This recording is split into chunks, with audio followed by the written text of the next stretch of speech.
Halo dok, saya mau bertanya. Saya kan orang awam, jadi saya ingin tahu nih dok, gimana sih proses kehamilan itu bisa terjadi?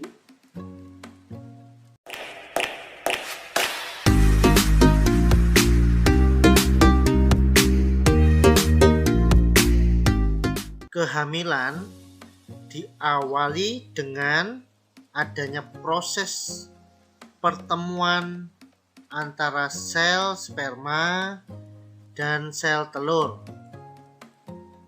sehingga terjadi proses yang dinamakan fertilisasi.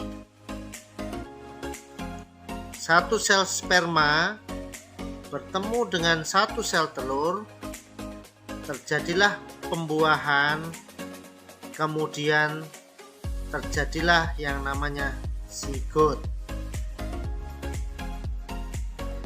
Ceritanya dimulai dengan adanya proses ovulasi, yaitu keluarnya sel telur dari folikel-folikel dari indung telur. Sementara itu, lapisan yang disebut endometrium makin lama akan makin menebal untuk mempersiapkan terjadinya kehamilan. Jadi, ketika suatu saat sperma disemprotkan ke dalam vagina, dia akan terus bergerak, berenang dengan ekornya. Dia akan berusaha masuk ke dalam saluran tuba. Meskipun banyak yang tersesat, tetapi sperma yang bisa masuk ke dalam saluran tuba yang terdapat sel telurnya, spermanya akan mengerubuti, berusaha masuk ke dalam sel telurnya. Dari sekian banyak sel sperma yang mengerubuti, hanya satu yang bisa membuahi sel telur tersebut. Setelah terjadi pembuahan, maka disebut zigot.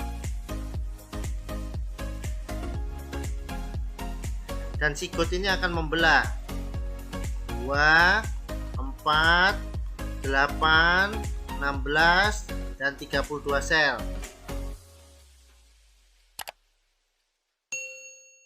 Sambil membelah diri, dia akan berusaha digerakkan oleh rambut getar yang ada di saluran tuba dan kontraksi yang di dalam saluran tuba untuk menuju ke dalam rongga rahim. Setelah di rongga rahim, dia akan berusaha untuk menempel ke dalam endometrium. Nah, di sini prosesnya disebut dengan implantasi. Jadi dia menanamkan diri ke dalam endometrium dan setelah itu dia akan tumbuh di sana.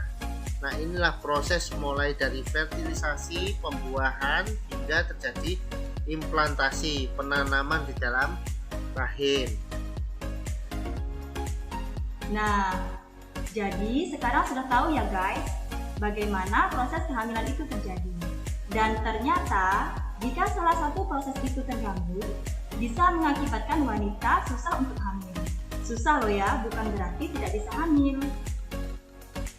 Nantikan video kami selanjutnya. Jangan lupa subscribe, like, comment, and share. Dan terima kasih.